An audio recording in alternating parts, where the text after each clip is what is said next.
These are my new boots. They came with fur on the bottom. I wore these for about, I don't know, maybe 10 days. I'm not even sure. But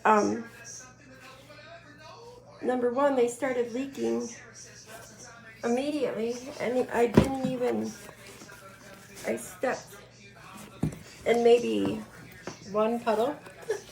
But I haven't had these very long, so this is insane. The inside is starting to come apart already. And the whole bottom came out of these ones already. And this is just insane to me that they fell apart this quickly. I'm like in shock. I haven't had them long at all. I love the style of the boot, but this company, yeah, not good.